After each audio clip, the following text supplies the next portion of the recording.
नमस्कार मित्रांनो, आजच्या आपल्या स्टोरीचे नाव आहे नातं जन्मांतरीचं.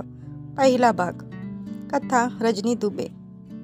फोनच्या घंटीमुळे डोळे उघडले तेव्हा लक्षात आलं मी बेडवर आहे, आपल्याच हॉस्पिटलच्या रूममध्ये. मी इथं केव्हा आणि कशी आले ते आठवेना. पुन्हा फोनची घंटा वाजली लक्कन वीज चमकावी तसं सगळं आठवलं. मी दुपारी सगळी वर्तमानपत्र घेऊन बसले होते. त्या सगळ्या वृत्तपत्रातून माझ्या लेकीचे आणि जावयाचे फोटो आले होते. 2 दिवसापूर्वीच आम्ही तिचा साखरपुडा खूप थाटात केला होता. त्या समारंभाला राज्यपालही आले होते.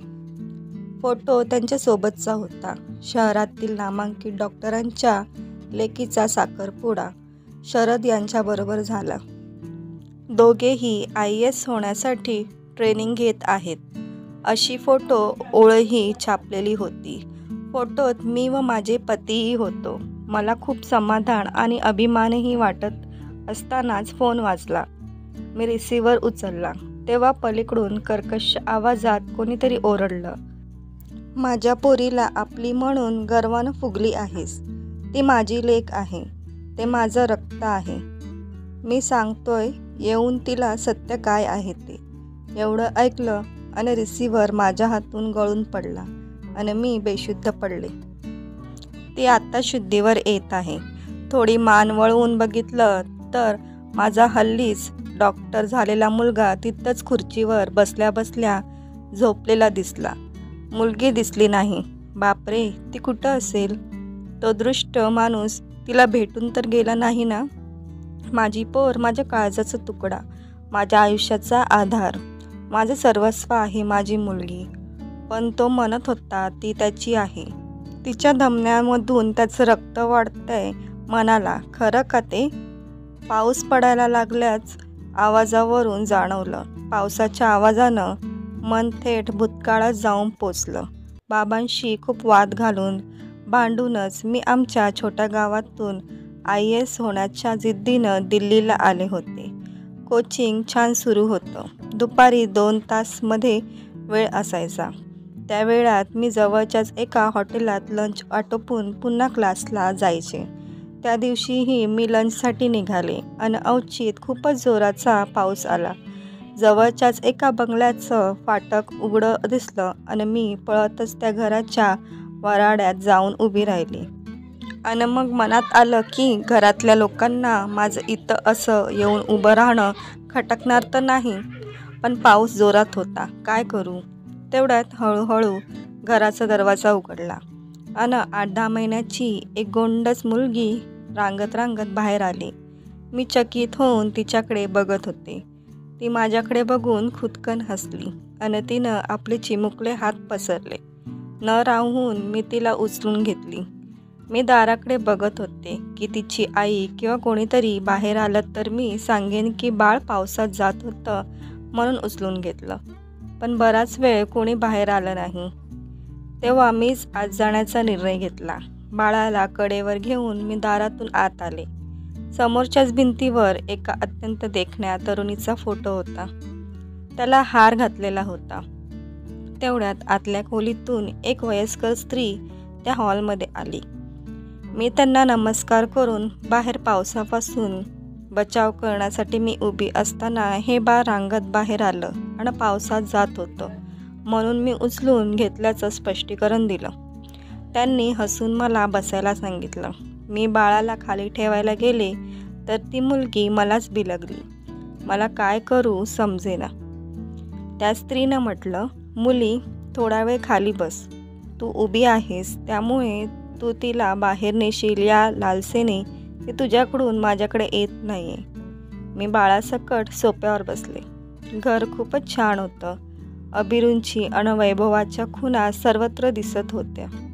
जवळच टेबलावर जेवायचं ताट वाढलेलं होतं आणि त्यातलं अन्न गार झालं होतं. बाळामुळे म्हणजे प्रियामुळे त्या मावशीला जेवायला मिळालं नसावं असा मी अंदाज बांधला.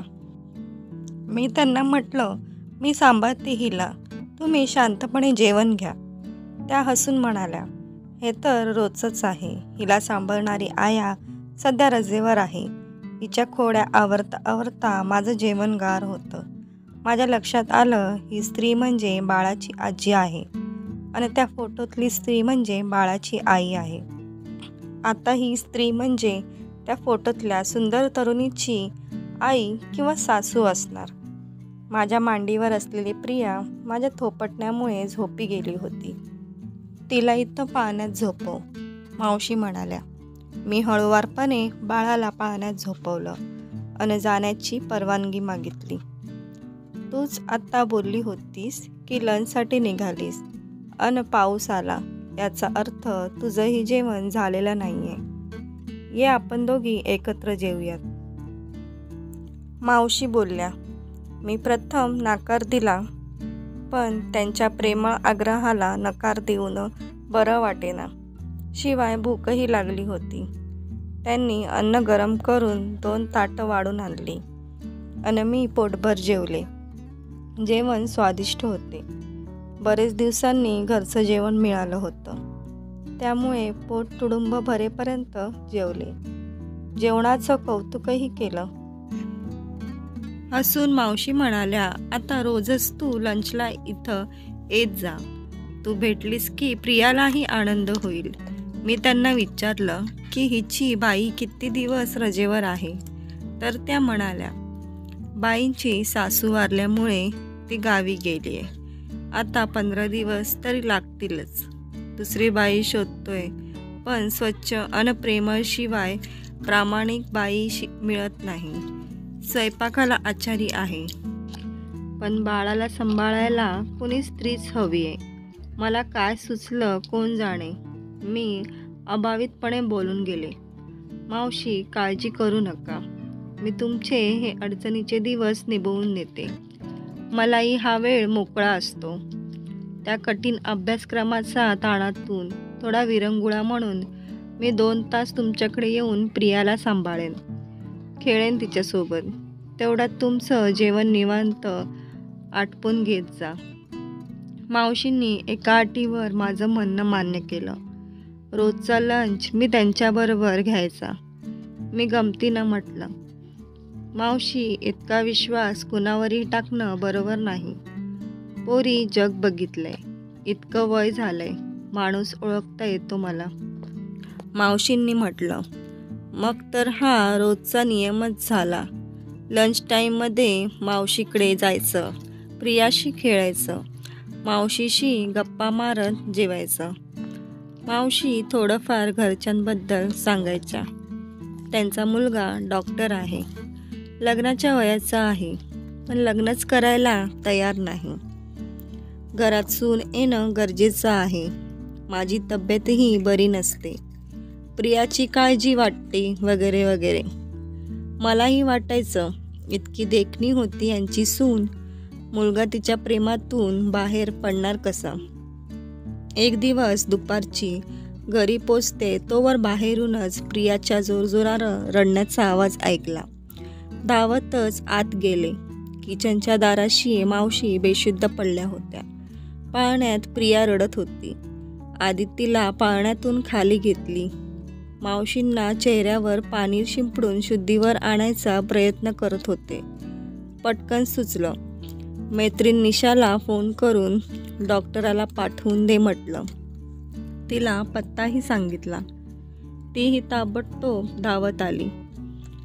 पाठोपाठ डॉक्टरही आले. मी व निशानं मावशीला बेडवर झोपवलं. डॉक्टरांनी तपासून सांगितलं की BP एकदम कमी झाल्यामुळे चक्कर आली. आवश्यक उपचार करून डॉक्टर गेले. निशाही तिचा क्लास होता म्हणून निघून गेली. मी टेलिफोनजवळ एका कार्डावर मोठ्या अक्षरात लिहिलेले नंबर बघितले. गरजेच्या वेळी लागणारे ते टेलिफोन नंबर्स होते. त्यात डॉक्टर प्रियांशूचा फोन नंबर सगळ्यात वर होता. आता मी त्यांना फोन केला. तो आईच्या तब्येतीबद्दल ऐकून एकदम हवालदिल झाला. ताबडतोब येतो म्हणाला. मावशी आता शुद्धीवर आल्या होत्या, पण अजून पडूनच होत्या.